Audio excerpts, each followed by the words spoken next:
کبیرہ گناہوں میں سے ایک گناہ النیاحہ، جب کوئی شخص فوت ہو جائے تو نوحے کرنا، یہ بالخصوص عورتوں میں ہے، مردوں میں بھی پایا جاتا ہے لیکن زیادہ تر یہ بیماری عورتوں میں۔ کوئی کہتا ہے اللہ تجھے ترس نہ آیا، یہ جملہ تو خیر کفر ہے، اگر کسی نے کہا تو اس کو تجدید ایمان لازم ہے۔ جب کوئی دکھ پہنچے تو ظاہر ہے اسلام دین فطرت ہے، اسلام یہ نہیں کہتا کہ تم اظہار غم نہ کرو، لیکن اظہار غم کے 4 طریقے ہیں: دل کا غم، آنکھوں کا غم، زبان کا غم، ہاتھوں کا غم۔ دل کا غم کیا ہے؟ کہ دل دکھ سے بھر جائے۔ آنکھوں کا کیا غم ہے؟ آنسو بہائیں۔ زبان کا کیا غم ہے؟ کہ بابیلا کیا جائے۔ اور ہاتھوں کا غم کیا ہے؟ کہ گریبان نوچا جائے، منہ پہ تھپڑ مارے جائیں، بال کھینچے جائیں۔ پہلے 2 غم رحمان کی طرف سے اور دوسرے 2 شیطان کی طرف سے۔ فرمایا لیسا منا من ضرب الخدود وشق الجیوب ودعا بدعوی الجاہلیہ، جس نے گریبان پھاڑا، چہرے پہ تماچے مارے اور جہلوں جیسی باتیں کی، فرمایا ہمارے سے اس کا کوئی تعلق نہیں ہے۔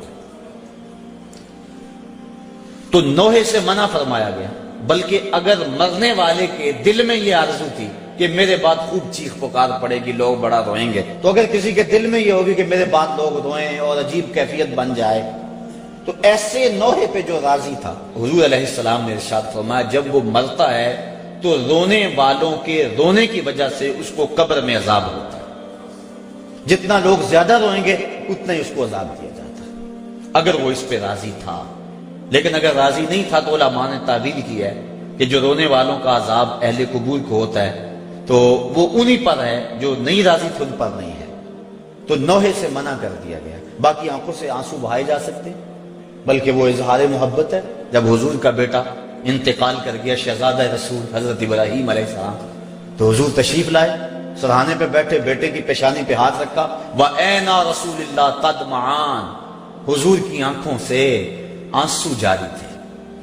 اور حضور نے زبان سے کیا کہا بیٹا ابراہیم آنکھیں رو رہی ہیں، دل غم زدہ ہے، لیکن زبان سے وہی کہوں گا جس سے رب راضی ہوگا، زبان سے ایسا جملہ نہیں نکالوں گا جس سے میرا رب ناراض ہو جائے۔ تو یہ جو نوحہ ہے، مرتے وقت عورتیں جس انداز میں، حالانکہ تلقینیں صبر کرنے کی ضرورت ہوتی ہے۔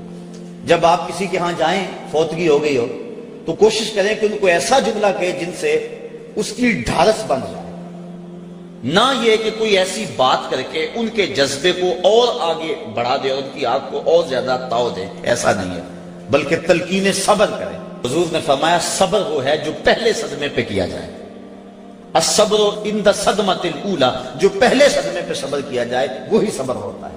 جب آہستہ آہستہ دکھ آتے جاتے ہیں تو انسان عادی بن جاتا ہے، تو جب تکلیف پہنچتی ہے تو اس وقت مومن کیا کہتا ہے؟ انا للہ و انا الیہ راجعون۔ اور علماء نے یہ بھی لکھا ہے کہ صبر کی تعریف یہ ہے کہ معمولات عبادت کا ضائع نہ ہو، جو ایسا کرے وہ صابر ہے۔ یہ نہیں ہے کہ تکلیف آ گئی تو اب نماز بھی جاتی رہے، نہیں، وہ معمولات اپنے معمول پہ جاری رہے۔ حضرت سری سختی رضی اللہ تعالی عنہ کا بیٹا فوت ہو گیا، جوان سال، تدفین و تجہیز تکفین میں لگے رہے، ایک نماز قضا ہو گئی۔ بعد میں لوگ آپ سے تعزیت کرنے آتے رہے، افسوس کرنے آتے رہے، تو جب آپ نے شام کو اٹھتے ہوئے چٹائی اٹھائی، فرمایا کیسا دور آ گیا، میرا بیٹا فوت ہو گیا ہے، سارے شہر نے آ کے افسوس کیا ہے، اور میری نماز فوت ہوئی ہے، کسی ایک نے بھی نہیں پوچھا ہے۔ تو معمولات عبادت ان کو برقرار رکھا جائے، یہ صبر ہے۔ تو یہ جو نوحے عموماً عورتیں بالخصوص پڑھتی ہیں، تو بلکہ ایک روایت میں آتا ہے 7 اشخاص ایسے ہیں کہ جب ان کو تم قبر میں دفن کر کے آتے ہو تو ان کا رخ قبلے سے پھیر دیا جاتا ہے۔ فرمایا فَاذْهَبُوا وَانْبُشُوا قُبُورَكُمْ، جاؤ جا کے ان کی قبریں اکھیڑ کے دیکھ لو، اگر ایسا نہ پاؤ تو پھر مجھے آ کے کہنا کہ میں نے کیا کہا تھا۔ اور ان اشخاص کو حضور نے گنوایا، ان میں شرابی بھی ہے، اس میں ذخیرہ اندوز بھی ہے، اور اس میں آخری جو ہے 7واں وَالنَّائِحَةُ، اور نوحے پڑھنے والی عورت جو اور لوگوں کے جذبات کو بھڑکاتی ہے۔ لوگ کہتے ہیں فلاں نے وین کی حد کر دی، وہ بچے بھی رو پڑے جی ایسی حد کر دی. یہ منع ہے, یہ شریعت نے ہمیں اس سے روکا ہے. تلقین صبر کیا جائے, مرنے والے کے لیے دعا کی جائے اور اللہ سے رحمت کی امید رکھی جائے اور انا للہ و انا الیہ راجعون پڑھا جائے. ہاں آنکھوں سے آنسو بہیں, دل غم زدہ ہو. ظاہر ہے جس کا گھر کا چراغ بجھ گیا اس کو سکون تو نہیں ہوگا, جس کا بھائی چلا گیا کمر تو ٹوٹ گئی اس کی, جس کا شوہر چلا گیا زندگی اجاڑ ہو گئی, جس کا بیٹا چلا گیا اس کا تو کلیجہ کٹ گیا. دکھ تو بڑا ہے لیکن امتحان بھی ہے, اور مومن جب مصیبت پہ صبر کرتا ہے اللہ اس کو اجر